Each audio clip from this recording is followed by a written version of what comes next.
दोस्तों, शिक्षकों से जुड़ी आज की खबर बेहद महत्वपूर्ण है क्योंकि मामला सीधे तौर पर ई अटेंडेंस, हमारे शिक्षक ऐप, शिक्षकों के निजी डेटा और साइबर फ्रॉड से जुड़ा हुआ है।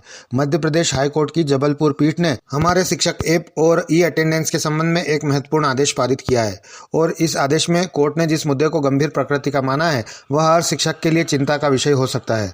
वीडियो को अंत तक जरूर देखिए क्योंकि आखिर में हम आपको बताएंगे कोर्ट ने आगे क्या आदेश दिया है और इसका शिक्षकों पर क्या असर पड़ सकता है।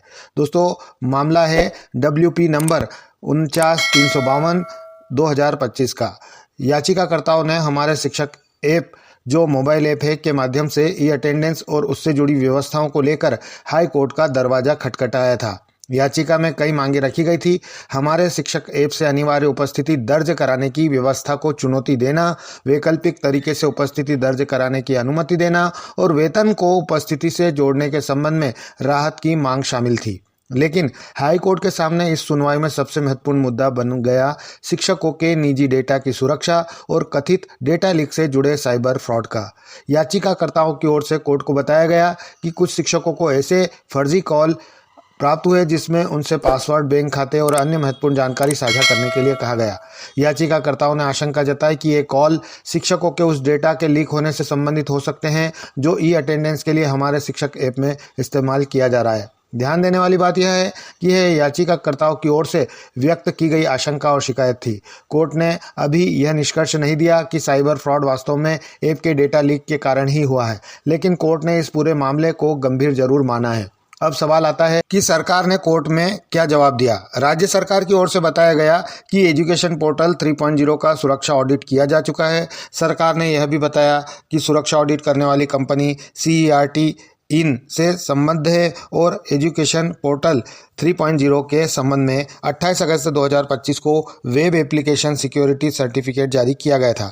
सरकार की ओर से यह भी कहा गया कि हमारे शिक्षक ऐप पूरी तरह सुरक्षित है। सरकार ने यह तर्क भी दिया कि GPS आधारित ई अटेंडेंस को चुनौती देने वाली कई याचिकाएं पहले ही हाईकोर्ट द्वारा खारिज की जा चुकी है। यहीं से यह आदेश बेहद महत्वपूर्ण हो जाता है। हाईकोर्ट ने रिकॉर्ड देखने के बाद पाया कि अलग अलग शिक्षकों द्वारा पुलिस थानों में शिकायतें किए जाने से संबंधित कई दस्तावेज अदालत के सामने रखे गए थे। इन शिकायतों में प्राइवेसी और साइबर फ्रॉड के खतरे की बात सामने आई थी। कोर्ट ने एक महत्वपूर्ण बात कही, राज्य सरकार यह रिकॉर्ड पर नहीं ला सकी कि इन शिकायतों पर क्या कार्यवाही की गई। इसके अलावा यह भी स्पष्ट नहीं किया गया कि शिक्षकों के साथ हुए साइबर फ्रॉड का कोई संबंध हमारे शिक्षक ऐप से डेटा लीक होने से है या नहीं। यानी कोर्ट ने इस सवाल को अभी खुला रखा है। अब आते हैं इस आदेश के सबसे महत्वपूर्ण हिस्से पर। हाई कोर्ट ने इस मुद्दे को गंभीर प्रकृति का माना है और इसी कारण कोर्ट ने रिस्पोंडेंट नंबर 4 के managing director MS Unicops technologies limited की उपस्थिति सुनिश्चित करने के लिए बेलेबल वारंट जारी करने का आदेश दिया। साथ ही राज्य के संबंधित अधिकारियों को निर्देशित किया गया कि वे शिक्षकों द्वारा की गई शिकायतों के संबंध में अतिरिक्त जवाब दाखिल करें। खास तौर पर यह बताना होगा कि क्या हमारे शिक्षक ऐप से डेटा लीक हुआ और क्या उस कथित डेटा लीक का शिक्षकों के साथ हुए साइबर फ्रॉड से कोई संबंध है। इस मामले में हाईकोर्ट ने यह भी स्पष्ट किया कि इस याचिका में फिलहाल शिक्षकों की सेवा संबंधी समस्या नहीं उठाई जा रही है। मुख्य मुद्दा है निजी डेटा की सुरक्षा। इसलिए मामले को आगे ऐसी बेंच के सामने रखने का निर्देश दिया गया है जिसके पास सेवा मामलों के अलावा अन्य मामलों की सुनवाई का रोस्टर हो।